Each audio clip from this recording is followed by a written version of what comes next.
spod살 새아침.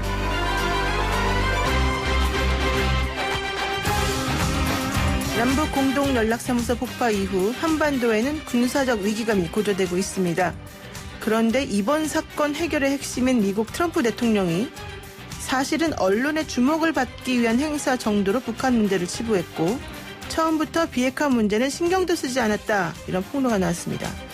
미국의 폼페이오 장관은 특히 북미 정상회담이 진행될 당시에 트럼프 대통령은 거짓말쟁이다라는 내용의 쪽지를 볼턴에게 은밀히 전달하기도 했다는데요. 존 볼턴 전 백악관 안보보좌관의 회고록에서 나온 얘기죠. 이 얘기를 듣고 보니 우리가 그동안 기만당한 것은 아니었나 참담한 심정까지 듭니다. 문제는 현재 한반도 상황이 일촉즉발의 위험한 상황이라는 겁니다. 북한 총참모부가 사실상 9.19 남북 군사합의 파기를 선언하면서 최전방과 서해 북방 한계선 일대에서는 심상치 않은 장면이 속속 포착되고 있고요. 미군의 정찰 자산은 연일 한반도 상공을 맴돌면서 북한군 동향을 감시하고 있습니다.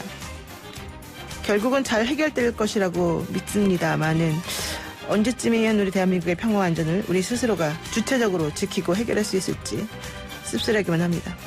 따뜻하고 상식적인 보통 사람들이 즐겨 듣는 YTN 라디오 노영의 출발새 아침, 지금부터 시작하겠습니다.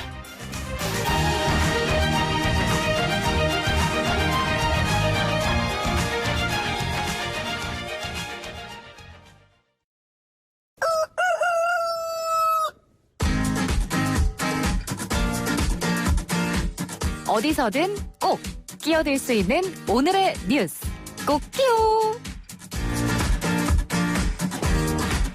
꼭 끼요. 매일 어디서든 꼭 끼어들 수 있는 오늘의 뉴스를 골라서 정리해드리는 시간입니다. 오창석 꼭 끼어 평론가 연결하겠습니다. 안녕하세요. 네, 안녕하세요. 오창석입니다. 네, 김현철 통일부 장관의 사표, 이게 조만간 수리될 거라면서요? 네, 일단은 문재인 대통령이 김현철 통일부 장관의 사표를 곧바로 이제 수리하진 않았는데요. 그러나 이게 멀지 않게 조만간 수리될 것으로 전망되고 있습니다.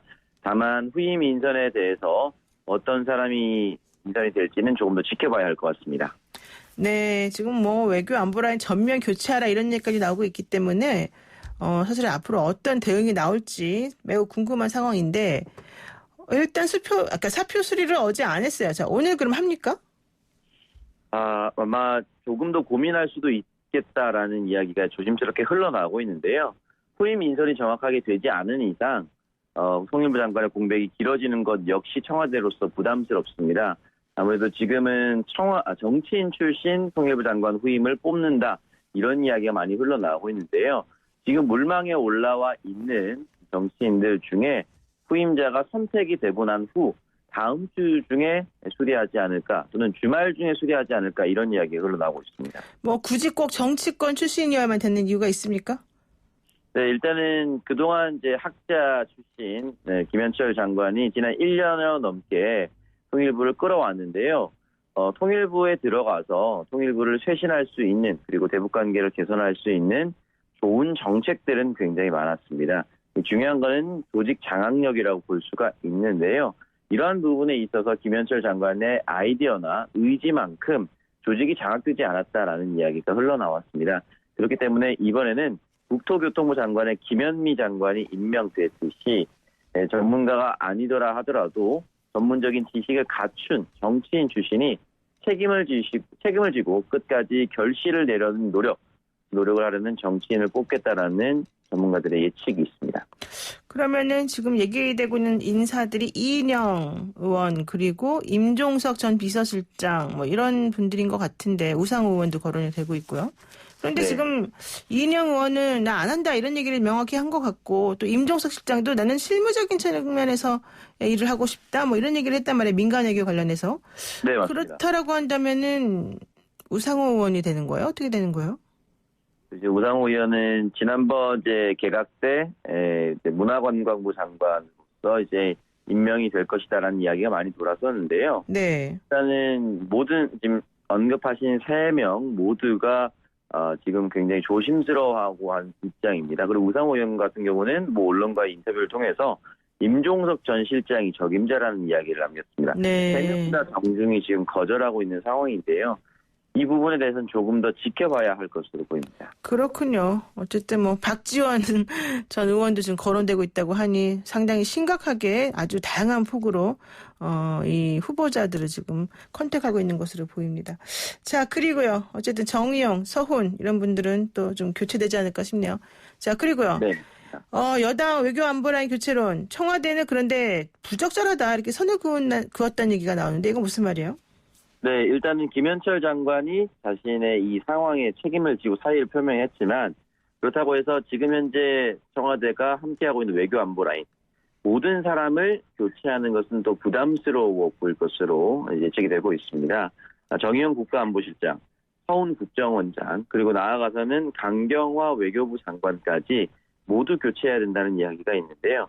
그러나 이 부분에 대해서는 아쉬움과 안타까움이 있다 하더라도 한꺼번에 바꾸는 것이 과연 지금까지 대미 대북 라인을 담당해왔던 이 전문 지식이라든지 연륜, 그리고 친분까지 커버를 할 수 있겠느냐 이 부분에 대한 의문이 남습니다. 현재 대북 관계에 굉장히 안 좋은 상황으로 치닫고 있는데 그렇다고 해서 그 소중한 경험을 가지고 있는 모든 라인을 교체한다면 새로운 사람이 왔을 때 어떻게 대응할 수 있을까라는 이런 의문이 남기 때문입니다. 지금 김태년 원내대표 같은 경우에는 이 외교안보 라인이 사실 대통령의 의지를 제대로 수행하지 못한다 이런 얘기를 하면서 지금 쓴소리를 내놓고 있고 네, 또 민주당 내에서도 정 실장하고 서 원장이 실질적으로 특별히 한 게 없다 이런 불만이 좀 있는 것 같더라고요. 네, 맞습니다. 그런 이제 불만을 많이 토로했고요. 김두관 의원 같은 경우는 자신의 SNS를 통해서 가급적 빨리 문재인 대통령의 남북협력 방침을 뒷받침할 강단 있는 인사를 찾아야 한다라는 이야기를 남겼고요. 국회 국방위원장인 민홍철 의원 역시 분위기 쇄신 측면에서 나름대로 의미가 있지 않겠는가라고 이야기를 하면서 교체설에 힘을 싣고 있는 상황입니다. 네, 여권 관계자들은 교체설을 주장하는데 또 청와대는 무슨 소리야, 처음 듣는 얘기야 이러고 얘기를 했기 때문에 좀 지켜봐야 될 것 같긴 한데요. 어쨌든 우리들 입장에서는 좀 불편하네요. 자, 그리고 북접경지 시장군수협의회 여기에서 이 대북전단 살포에 대해서 공동 대응을 하기로 했다는 소식도 있네요. 네, 맞습니다. 이 부분은 그동안 접경지 지역 주민들이 굉장히 불안에 떨고 있었고 이 의견을 수렴한 접경지 시장군수협의회가 공식적으로 활동에 나선 것인데요.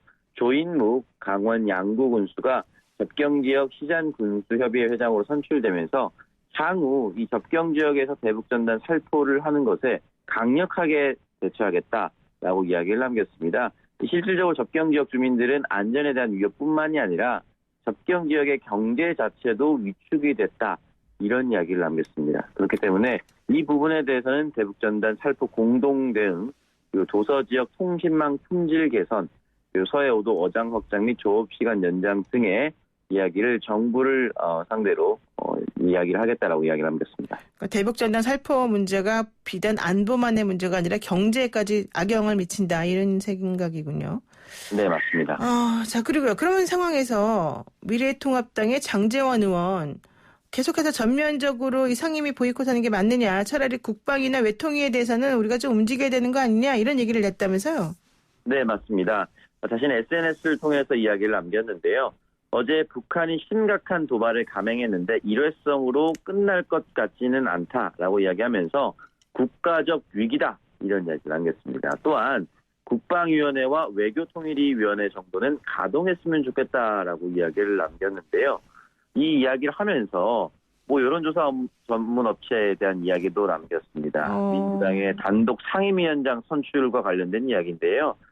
국민들이 미래통합당의 편을 들고 있지 않는다라는 이야기까지 남겼습니다. 결국 지금 미래통합당 의원들은 상임위 구성에 대해서 불만을 가지고 있다 하더라도 출구 전략을 짜야 된다라는 장제원 의원의 이야기가 아닌가라고 생각이 듭니다. 그렇군요. 지금 출구 전략을 구상 중이다 이렇게 볼 수밖에 없는데 장 의원이 그 SNS에 쓴 글을 보면 이런 얘기가 있네요. 법사위원장을 누가 갖느냐 이런 문제를 가지고 중도층에서는 우리 마음처럼 함께 분노해주지 않더라. 투쟁은 수단이지 목적이 되어서는 안 될 것이다. 강경론은 당내 지지를 얻긴 하겠지만 이게 실질적으로 우리에게 도움이 되느냐 이건 따져봐야 된다 이런 얘기입니다. 자 그리고 트럼프 잡는 볼턴 회고록 이거 가지고 지금 회고록을 출판하면 되네 안 되네 막 얘기까지 나오고 있습니다. 이거 뭡니까? 네, 일단은 볼턴 전 국가안보보좌관의 회고록입니다. 이름은 그 일이 일어난 방인데요. 사실은 이 책은 조금 더 빨리 나올 수도 있었는데 백악관에서 안도의 이유를 들어서 꼼꼼히 따져봐야 한다라고 출간이 조금씩 연기되고 있습니다. 그런데 이 내용에 볼턴 전 보좌관이 트럼프 대통령을 향해 맹비난하는 이야기가 실려 있어서 향후 파장이 어느 정도 커질지 관심이 집중되고 있습니다. 지금 백악관에서 일하다가 나간 사람들은 전부 다 이 트럼프에 대해서 안 좋은 얘기를 그 다음에 책으로 내는 게 유행인가 봐요. 왜 이러죠? 네, 실제로 예전에 밥 우드우드 기자가 네. 썼던 책 같은 출판사거든요. 지금 트럼프 대통령을 때리는 이 책들이 연일 베스트셀러에 단열에 오르고 있고 네. 지금 또 다른 기자는 지금 트럼프 대통령의 영부인 멜라니아 여사가 사실은 트럼프 대통령보다 훨씬 더 고단수다라는 책을 써서 또 베스트셀러에 올랐습니다. 트럼프 대통령을 비판하거나 또는 비난의 대상이 되는 책들이 지금 계속해서 미국 사회를 강타하고 있습니다. 네, 그렇군요. 또 뭐 폼페이오 장관마저도 트럼프 대통령에 대해서 뒷담화를 하더라 이런 얘기도 있었다면서요? 예, 맞습니다. 2018년입니다. 싱가포르에서 진행된 북미 정상회담에 관한 일화를 소개를 하면서 사실 폼페이오 미 국무장관은 트럼프 대통령을 향해서 거짓말쟁이다라는 쪽지를 자신에게 건넸다. 이런 내용도 수록되어 있는 것으로 확인되고 있습니다. 그런데 하나요. 이거 좀 확인해야 될 것 같아요. 볼턴 전 보좌관이 김정은 위원장이 단독 회담으로 트럼프 대통령을 조종하려고 했다. 이렇게 썼다는데 그건 무슨 말입니까? 네, 사실 트럼프 대통령이 대통령이 되기 전에 거래 기술이라는 책을 쓰면서 네. 이른바 협상의 달인이라는 이미지를 가지고 있었습니다. 그런데 막상 볼턴 보좌관이 마주한 김정은은 트럼프 대통령보다 훨씬 뛰어난 사람이었다라고 이야기를 하면서 그렇군요. 실질적인 사건을 이야기 남겼는데요. 네. 북한 김정은 국무위원장이 다른 사람과 대석자 없이 트럼프 대통령과 단독 회담을 하기를 원했다라고 이야기를 남겼고 이 의도는 볼턴 전 보좌관 입장에서는 트럼프 대통령 비위를 맞추고 그를 조종하기 위해서였다라고 이야기를 남겼는데 실제 김정은 위원장은 트럼프 대통령과 1, 2차 정상회담에서 단독으로 회담을 가졌다고 합니다. 그랬군요. 네, 오늘의 꽃기운 뉴스 브리핑 여기까지 듣도록 하겠습니다. 고맙습니다. 네, 감사합니다. 네, 지금까지 오창석 평론가였습니다.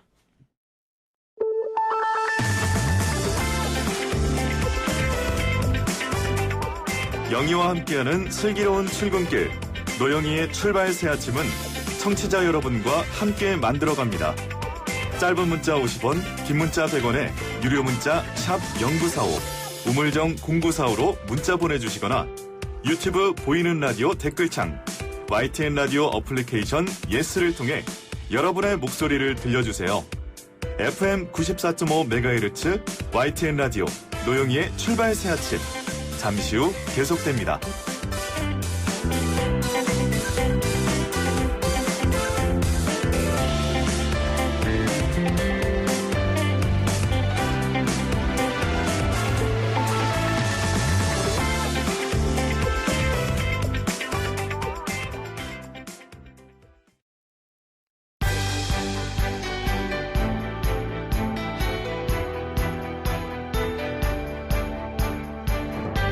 한국 정치를 풀어내는 토론 사이다. 한국 정치를 풀어내는 토론 사이다. YTN FM 출발 새 아침. 여의도 중계석.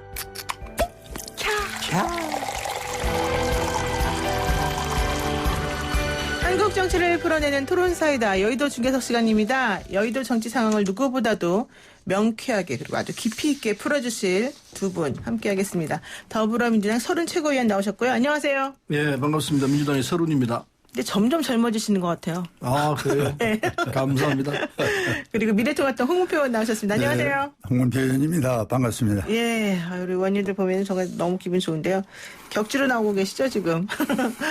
자, 제가 이거 조금 껄끄러울 수도 있는 문제이지만 먼저 한번 여쭤보겠습니다. 지금 어제 계속 나온 뉴스가 추미애 법무부 장관이 그 한명숙 사건 감찰을 놓고서 지금 윤석열 총장하고 서로 좀 반대되는 입장을 밝히고 있는 것으로 좀 얘기가 나오고 있거든요. 감찰하라고 했던 것을 윤석열 총장이 진정하는 식으로 해서 뭐 중앙지검에 인권부에 배당했다 이런 얘기였는데요. 이거 어떻게 보시는지 우선 서른 의원님. 근데 윤석열 총장이 우리 정부하고 뭐랄까요, 뭐 적대적 관계라고까지는 하기는 뭐 지나치지만은 네. 어쨌든 각을 세우고 있었던 거는 뭐 많지는 않은 사실입니다. 그러다가 그 장모 사건 뭐 등등으로 해서 좀 진중하는가 했더니 네. 뭐 다시 또 이렇게 이 법무부 장관하고 각을 세우고 나오고 있는데 네. 이건 제가 볼 때는 잘못된 거라 생각합니다. 법무부 장관과 총장은 기본적으로 어떤 사안에서든지 네. 그 의견을 같이 하는 것이 상식인데 지금까지 그랬거든요. 네. 역대 어느 정부에서도 총장과 법무부 장관이 서로 견해가 달라가지고 싸우는 듯한 이런 모습은 보인 적이 없었습니다. 네. 아마 건국이후 그런 사례는 없었던 걸로 기억되는데 근데 지금만큼은 윤석열 총장하고 추미애 장관하고 지금 이렇게 서로 다투는 모양을 보인다는 것은 지극히 안 좋은 사태이기 때문에 조만간 나는 결판을 져야 한다 생각합니다. 결판을 져요? 어떻게요? 예. 이건 뭐 총장이 임기가 있다고 하지만은 네. 이런 상태로 법무행정이 사법행정이 진행된다는 것은 국민에 대한 도리가 아닐 거라 생각합니다. 아직 1년이나 남았는데도. 뭐 시간의 문제가 아니고요. 예. 이건 보기에 참 딱합니다. 그렇기 때문에 뭔가 이 상황에 대한 이 정리가 있어야 될 것 아닌가 이런 생각을 하고 이 지금 감찰을 하라 마라 하는 이 부분에 대해서도 물론 보는 시각에 따라 달리 될 거라고 생각합니다만은 기본적으로 법무부 장관과 검찰총장이 이런 식으로 싸우는 모양새로 간다는 것은 이건 상식으로 받아들이기가 쉽지 않습니다. 네. 뭔가 결단이 있어야 한다고 생각합니다. 그렇군요. 어떻게 보세요, 홍 의원님? 참 이거 아침부터 말씀드리기가 곤란한데 예. 이 한나라의 검찰총장과 법무부 장관은 권력의 핵심인데 네. 지금 서준 최고위원 말씀대로 참 뜻이 같이 국가를 위해서 또 국민을 위해서 이 큰 자리에서 함께 하면 좋겠습니다마는 이 대통령이 임명한 검찰총장이거든요. 네. 그리고 추미애 장관도 마찬가지고 그래서 저는 결론적으로 말씀드리면은 추미애 장관이 그릇이 너무 큰데 앉아있는 있는 것 같아요. 차라리 검찰총장을 하는 게 나을 것 같아요. 추 장관이 그리고 그릇이 크다는 거예요, 적다는 거예요? 아니 장관 자리가 큰 자리에 앉다 보니까 본인에 안 맞는 자리에 앉았다? 그러니까 추 장관이 검찰총장을 하고 네. 차라리 윤 총장이 장관을 하는 게 낫지. 이렇게 사사건건 장관이 앉아서 이거 해라 저거 해라 하면은 네. 대한민국 검찰이 어떻게 일을 합니까? 이거는요. 놔두고 보고 정의나 이것이 어느 부분에 잘못된 부분을 찍어서 네. 이거는 좀 잘못됐다라고 이렇게 해야 국민도 동의하고 네. 또 대한민국의 많은 법을 다루는 또 우리 법조인들이 거기 동의를 하지. 네. 이거를 검찰에서 나름대로의 그래도 조심성 있게 내놓은 카드를 이걸 그 잘못됐다. 네. 이렇게 해서 반박을 해서 총장의 역할을 발을 묶는다든지 제압을 하는 거는 이거는 있을 수 없는 일이에요. 그래서 저는 차라리 이렇게 추 장관이 할 바에는 총장을 하고 네. 윤석열 검찰총장이 장관을 하는 게 낫지. 이거는 안 됩니다. 이런 식으로는. 이제 원래 장관이 직제상 좀 더 총장보다 높은 거 아닙니까? 물론이죠. 그러니까 바꿔서 한번 해보는 게 나을 것 같아요. 너무 이게 수순이 잘못되고 네. 지금 엉터리로 하기 때문에. 우리 추미애 네. 그 전 대표입니다. 우리 당의 대표를 그래서 했던 분이기 당대표하셨었죠. 때문에 네. 뭐 그릇 운운한다면은 당 대표까지 한 분이 법무부 장관 하는 것도 사실은 작은 그릇으로 들어갔다 그렇죠. 생각하는데 그러다 또 법무부 장관까지 내려가라 그런다면 검찰총장으로 내려가라 그러면. 네. 너무 비슷하게 하신 말씀으로 생각하고 어쨌든 이 사태를 그냥 두고 보는 건 안 된다고 생각합니다. 국민들이 뭐라고 그러겠습니까? 빨리 정리해라. 네네. 그런 상황이기 때문에 제가 윤석열이라면은요. 좀 벌써 그만뒀어요. 야. 이런 상황에서 어떻게 이렇게 그냥 버티고 있겠습니까? 오늘 두 분의 그 지혜로운 두 분의 말씀을 딱 정리해 보면 서른 최고위원님께서는 윤석열 빨리 그만둬라 이 얘기고 우리 홍문표 의원님께서 우리 추미애 장관 그릇이 좀 작으니 내려가라 검찰총장으로 하는 게 낫겠다 이런 얘기신 것 같은데요. 사실 어제 이런 일이 있었습니다. 여당만 있는 법사위에서 민주당 의원들 사이에서 오히려 추미애 법무부 장관 보고 송기현 의원이 말했었죠. 검사들하고 놀더니 검사화되는 거 아니냐. 검사들에게 순치되는 거다 이런 얘기를 했습니다. 그래서 추미애 장관이 매우 모욕적이다 뭐 이런 얘기까지 했습니다. 이거는 어떻게 보시죠? 그 이제 검사들을 지휘하면서 네. 지금 잘못되어 있는 검찰 개혁을 제대로 하라. 이 취지의 얘기거든요. 그래서 그것은 뭐 추미애 장관을 뭐 나무란다기보다도 네. 독려하는 차원에서 네. 국민들이 지금 바라는 게 뭐냐. 검찰 개혁 아니냐. 검찰 개혁 고삐를 확실하게 치라. 이 취지의 얘기이기 때문에 추미애 장관이 뭐 발끈했다 하지만은 속으로는 좋은 말씀해서 고맙습니다. 막 이랬을 거라고 봐요. 근데 추 장관이 이랬지 않습니까? 여기 앉아 계시는 검사님 출신 의원님들도 그런 말 할 때가 아니다. 당신들 때문에 사실은 지금 이 사태가 벌어진 거 아니냐. 책임을 좀 져야 된다. 이런 얘기 하신 걸로 알고 있는데. 결국은 그 말은 검찰 개혁이 지금 제대로 안 되고 있으니까 다 같이 해내자.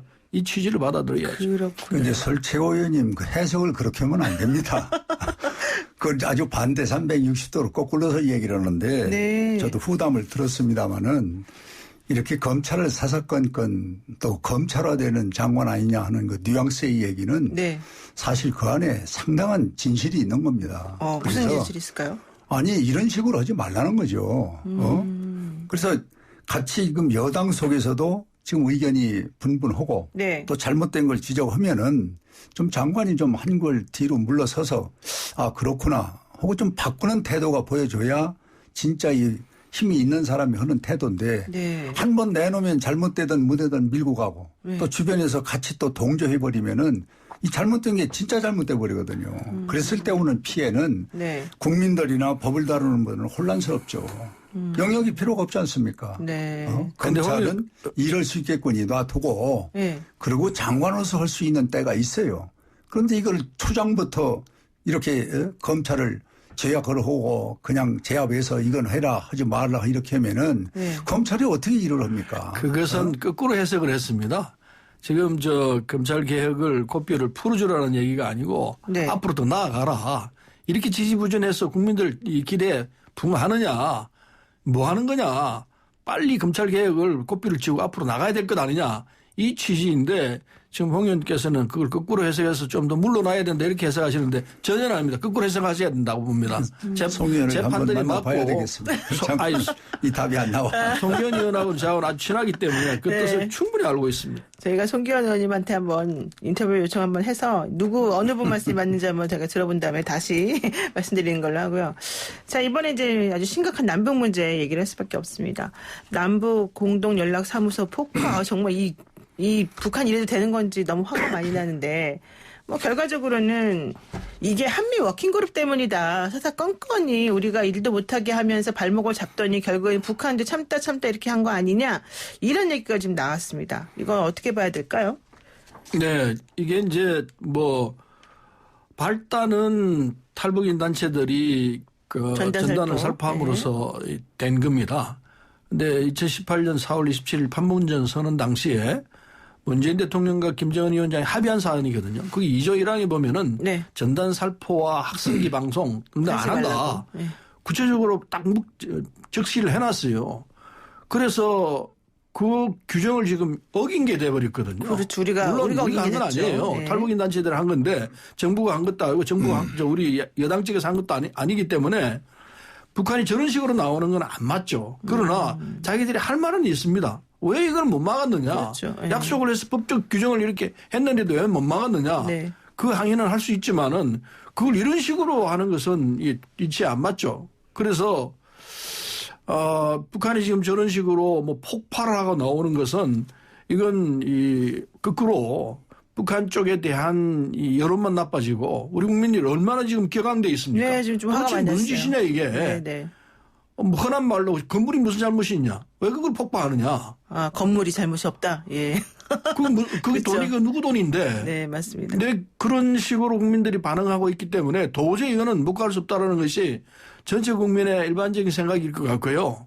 그렇다 보면은 북한이 이런 식으로 대응하게 되면은 북한만 점점 더 고립되는 상황으로 빠지죠. 그러나 그렇다고 해서 이걸 그럼 우리는 그냥 수수방관하고 있을 것이냐? 그건 아니고요. 차분하게 이 상황에서 판문점 선언을 국회에서 비준하는 상황. 이게 있었다면 상황은 좀 달라졌을 가능성이 있습니다. 비준됐다면. 비준을 하면은 탈북인 단체들이 살포하고 전단 살포하는 것을 못하게 할 수 있는 그렇죠. 장치도 만들었을 테이고 그러면 이런 발단이 생길 수 있는 소지도 없어졌으면은 좀 더 다른 상황이 생기죠. 그러나 아까 말씀하신 대로 이 배경에 뭐가 있느냐. 미국이 또는 유엔이 제재하고 있는 이 상황이 본질적으로 맞습니다. 그러나 제재를 하더라도 상황을 보고 제재를 해야지 워킹그룹 같은 경우에는 제재할 내용도 아닌데도 사사건건 다 못하게 막아요. 네. 이건 남북관계를 해칠 뿐만 아니고 그리고 미북관계도 안 좋은 영향을 미쳤습니다. 결국 이렇게 만들어냈습니다. 네. 따라서 이거는 결국은 미국 쪽이 좀 반성할 점이 있다. 이렇게 해서 무슨 놈은 남북관계 해결이 되고 미북관계가 해결되겠느냐. 북핵 문제를 해결하려면은 그게 걸맞는 구체적이고 작은 이런 전술이랄까 방법이 필요한데 네. 미국은 그걸 제대로 못하고 있다. 결국은 이렇게 됐다. 네네. 이걸 이제 반성점으로 삼아야 될 거라 생각합니다. 네, 홍 의원님. 예. 지금 이 대북 전단 문제를 하나의 전 빌미라고 보고 그렇죠. 그럼 문재인 대통령 3년 동안에 미사일을 26번을 쏘았을 때 네. 이거는 어디 뭐 허락 온 게 있습니까? 이건 말도 안 되는 지금 비교가 안 돼. 전단과 미사일 26번 오고는요. 네. 비교 안 되는 것입니다. 이럴 때 말 한마디 못 하고 침묵을 지키고 있다가 전단 이거 뿌리는 걸 빌미로 북한에서 저렇게 폭파한다.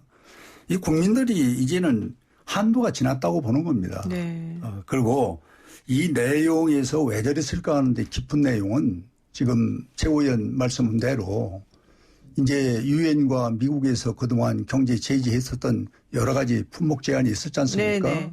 그게 누적되다 보니까 이제 북한 경제는 거의 나는 뭐 아주 어려운 지경을 떠나서 파국 상태로 가고 있다고 봐요. 뭐 국가 부도 얘기도 하더라고요. 뭐 그렇습니다. 국가적으로. 그렇고 네. 두 번째는 이제 코로나로 인해서 사람이 죽어 넘어가지 확진자가 생기지 그리고 이제 인민들은 불안하게 생각하지 이 동요를 막기 위한 수단의 방법으로 결국 만만한 이제 우리 남쪽에 내고 이제 이거 봐라. 네. 이렇게 너희 말 안 들으면은 뭐 서울 불바다로 만든다. 뭐 이렇게 이제 공갈 협박을 하는데 저는 지난번에도 우리 서른 최고위원하고 사적으로도 얘기를 했습니다마는 이제 실체는 나온 겁니다. 유엔, 제지, 미국 이 상황에서 우리 대한민국에서 여야가 공동 우리가 특사를 좀 만들어서 네. 유엔에도 가고 미국도 가서 한반도의 정세 설명을 해 주는 거죠. 이것은 잘못하면은 이런 상황까지 올 수도 있다. 네. 그러니 우리가 여기에서 어떤 새로운 방법을 찾는 게 어떠냐.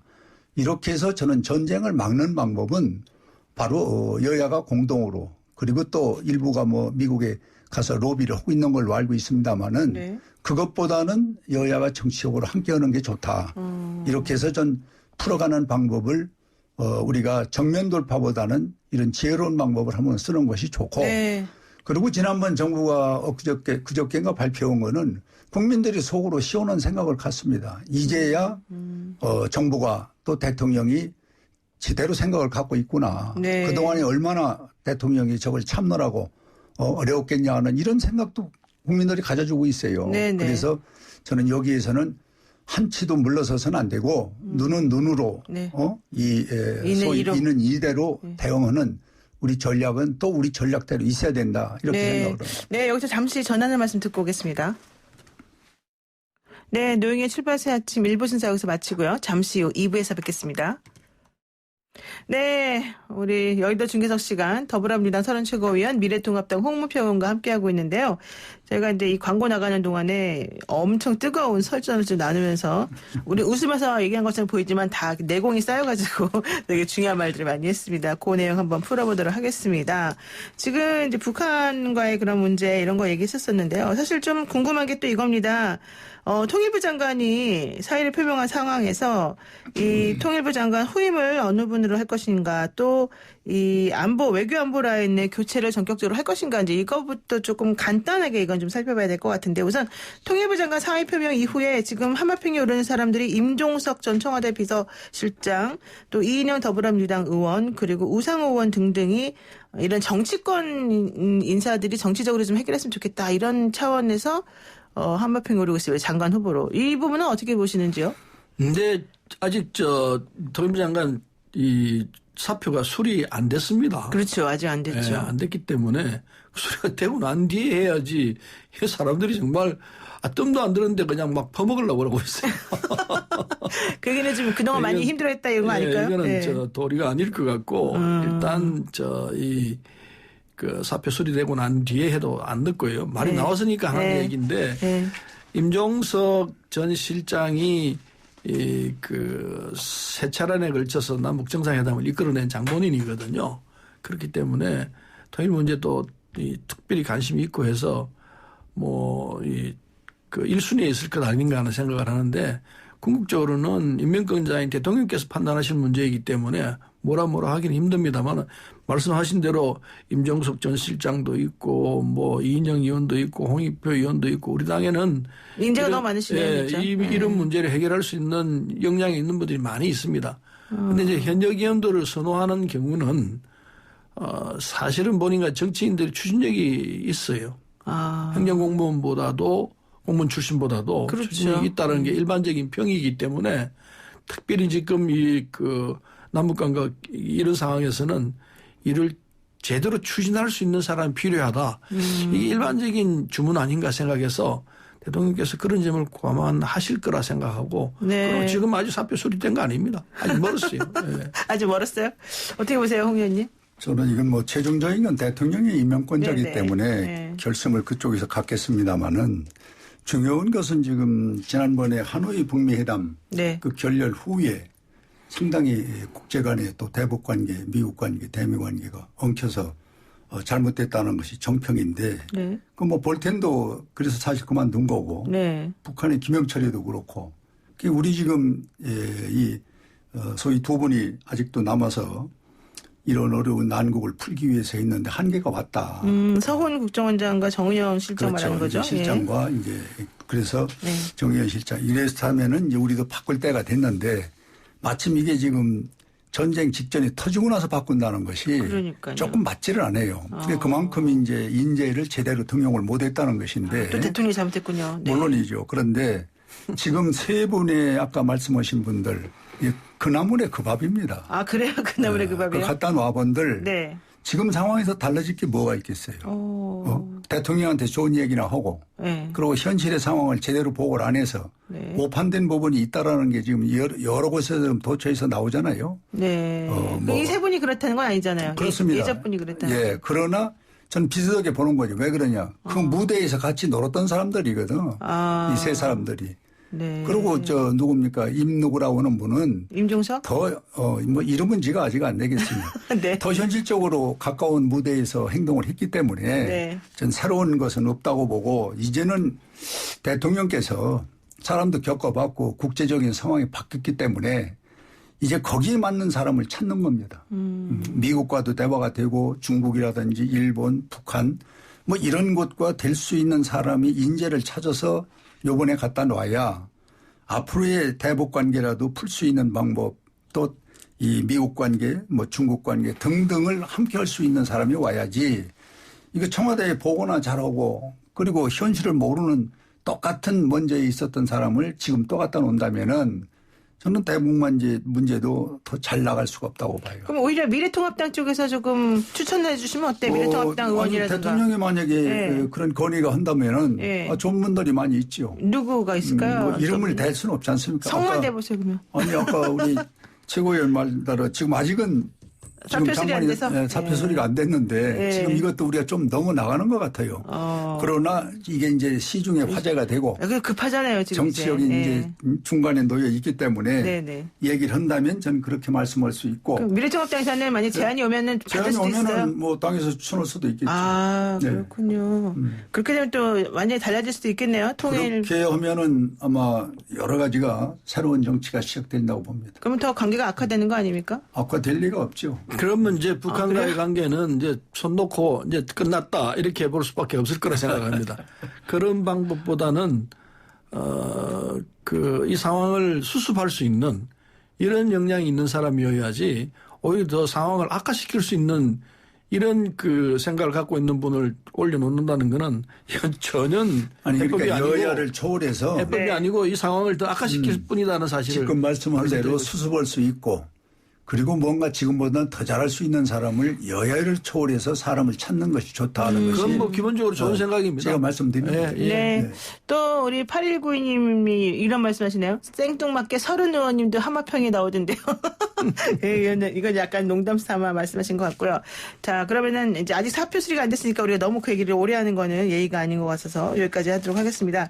자, 그리고요. 지금 현재 통합당이 지금 보이콧을 국회 상임위의장을 모두 보이콧하고 있는 상황에서 사실 오늘 박병석 의장께서 나머지 12개도 오늘 처리하자라고 예고는 원래 하셨던 거예요. 근데 그렇게 하면 안 된다. 지금 상황이니만큼 서로 협치해야 된다. 이것 때문에 또 어떻게 될지 모르겠습니다. 주호영 원내대표가 지금 절에서 집거하고 계시다라고 얘기를 하고 있는데 상대 협상 대상도 없고 그렇다고 이걸 안 할 수는 없고 되게 좀 진퇴양난인 것 같습니다. 어떻게 됩니까? 오늘 12개 상임위원장 선출합니까? 안 합니까?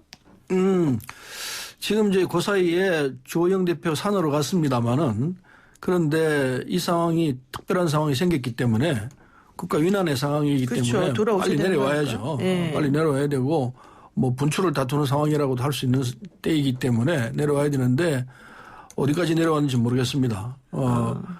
이제 그 야당도 명분이 생겼죠. 이제 사실은 이게 국회를 보이콧하면은 다시 들어갈 때 명분이 참 필요합니다. 그렇죠. 그런데 지금 북한이 저러고 있는 상황 때문에 딱 맞는 명분이죠. 그래서 이제 복귀를 할 수밖에 없고 하셔야 될 때가 됐는데 네. 그때 뭐 다른 것 들지 말고 지금 이 상황이 이렇기 때문에 논의하자 하고 국회를 들어와야 합니다. 그래서 아마 조영 원내대표가 내려온다면은 뭐 한시 바삐 국회가 다시 복원될 것 아닌가 이런 생각을 하고 이런 차에 우리가 이 강행을 하는 것은 방법이 조금 성급하다. 그럼 좀 기다리실 의향도 있으시군요. 좀 상황을 주말 동안은. 봐야죠. 특별한 상황이 생겼기 때문에. 네네. 그러면은 홍 의원님 지금 사실은 법사위원장을 다시 내놔야 될지 우리가 좀 얘기를 해볼 수 있다라는 게 원래 통합당 입장이었었잖아요. 근데 법사위원장을 도로 내놓을 것 같지는 않단 말이에요. 그럼 이런 상황에서 그냥 이 북한 이슈가 있으니까 돌아간다. 이것만 가지고 될까요?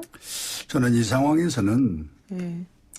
큰 정치를 하는 그런 지혜가 필요하다고 봅니다. 큰 정치. 뭐 하나를 주건 달라 뭐 못 주겠다 이거보다는 그래서 오늘의 이 사태의 주인공은 민주당에 있고 또 그 중심에는 박병석 의장이 네.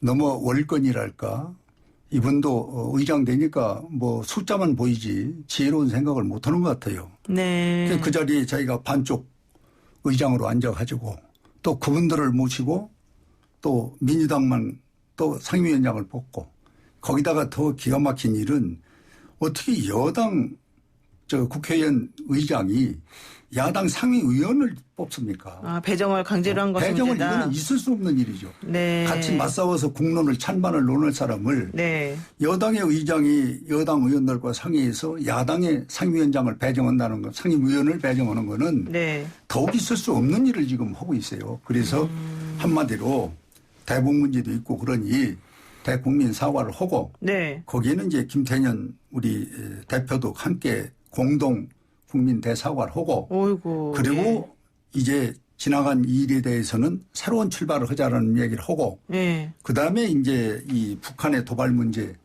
이거는 아마 이 국내 문제보다도 더 지금 촌놈을 다투는 심각한 문제 아닙니까? 네. 이것도 같이 풀어가 나가는 그런 큰 그림에서 저는 대국민 사과가 필요하다 이렇게 생각을 합니다. 근데 지금 말씀하신 거는 너무 받기가 어려운 거 아니에요? 오히려 더? 아니 이건 받기 어려운 게 아니죠. 본인만 네. 결심하면 되는 겁니다. 자, 예.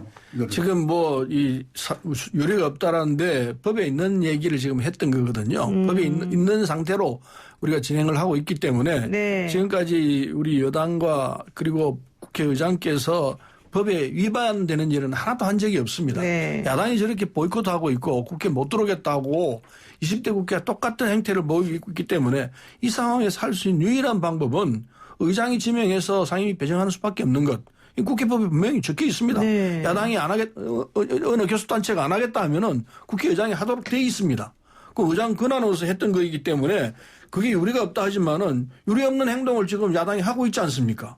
그래서 했던 거고, 자, 다 떠나서 여야가 서로 견해를 달리해서 했다 하더라도 네. 지금 북한이 저러고 있는 상황인데 계속해서 이런 상태로 가야 되는 얘기예요. 그래서 저는 조영 원내대표가 사실은 여야 합의를 했지 않습니까? 합의를 했는데 야당 의총에서 강경파들이 나와가지고 다 깬 거 아닙니까? 사실은 그건데. 거짓말한 거예요, 그 조영. 그러면은 그러니까 지금 저 조영 대표가 산으로 가서 난 못하겠다고 이제 팽개친 것 아니겠습니까? 네. 그러면은 이 상황에서는 당 내에서 미통당 내에서 정리를 해서 빨리 정리하자. 그리고 은혜 다시 들어가자. 이렇게 정리하는 것이 어른스럽고 이 상황을 제대로 대처하는 방법이 되는 것이지 계속해서 뭐 누가 사과하니 많이 이렇게 놓으면은 정말 안이하게 국민으로부터 지탄받을 겁니다. 너무 안이한 자세예요. 네. 자, 그 문제에서 제가 한 가지만 짚어 나가면은 18대 때 소위 민주당이 81명이었습니다. 그때 우리가 89위를 참아줬어요. 그건 왜 그랬을까요? 그 법이 없을 거 아니에요, 그때도? 그때도 지금 똑같이 말씀하시는 법이 있었는데 네. 그래도 여야가 공존하는 국회를 만들기 위해서 3개월을 참아준 거예요.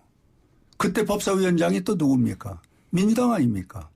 이렇게 해서 우리가 지혜를 그리고 이런 관행이라는 걸 살려가면서 하나하나 지금 쌓아가고 있는 입장에서 법이 이렇다 손친다 하더라도 이렇게 월권으로 국회를 반쪽으로 이끌고 가는 거는 국민이나 세계적으로 누가 봐도 대한민국 국회는 반쪽 국회고 불안하죠. 그래서 저는 아까 안을 말씀드렸는데 안도 여야가 맨날 며칠 만나서 협의하다 보니 7개 뭐 이런 정도 얘기 나온 거를 의총에서 동의를 받아야 되지 않습니까? 네. 동의를 안 해준 거예요. 그거는 자연히 절차를 밟아야지. 그러면 동의 안 하고 원내대표가 결정할 수 있겠습니까? 그래서 전 그 문제는 이제 그래도 실권을 쥐고 있는 국회의장이 통 크게 국민을 위해서 또 국회에 또 원활한 여야가 함께 가는 국회를 만들기 위해서는 하고 국민한테 그동안에 이 잘못됐었던 거 왜 그거 공개적으로 네. 대국민 사과를 못 옵니까? 네. 저는 그걸 해야 된다고 보고 아니 내가 한마디 더 끝으로 드리고 싶은 거는 오늘 제가 여기 오는데 전화가 한 5-6통에 꼭 이걸 물어보라는 거예요. 네네. 그걸 말씀드리는데 지금 우리 연락사무소 그게 지금 180억 들어갔다는 거 아닙니까? 네네. 그리고 그 옆에 전시관 330억. 네. 이거를 보상 청구를 하라는 겁니다. 네. 그걸 꼭 해달라는 거예요. 이 네. 방송을 통해서. 이 방송을 통해서 네. 공개적으로 요청한 공개적으로. 것으로. 예, 그러니까 알겠습니다. 아까 서른 최고위원도 말씀한 대로 네. 우리의 자산이고 네. 소중한 국민의 세금이 들어간 건데 이걸 우리와 상의 없이 저렇게 무법천지로 부셔대니까 네. 우리도 거기에 대해서 보상 청구를 해야 된다. 네. 이래야 북한이 따끔한 맛도 알고 네. 세계가 한국이 살아있는 모습을 보여주지 때리면 때리는 대로 그냥 무조건 당하는 거는 네. 그건 국가로 할 일이 아니다. 네, 두 분 오늘 말씀 여기까지 국회 얘기하다가 듣겠습니다. 또 그렇게 얘기하면 또 개미 쳇바퀴 돌아가는 식인데 예. 20대 국회처럼 하지 마십시다. 네, 그래. 두 분 오늘 여기까지 그만하시고, 듣겠습니다. 예. 예. 고맙습니다. 예, 지금까지 서른 더불어민주당 최고위원 홍문표 미래통합당 의원이었습니다. 네, 8시 정각에 돌아오겠습니다.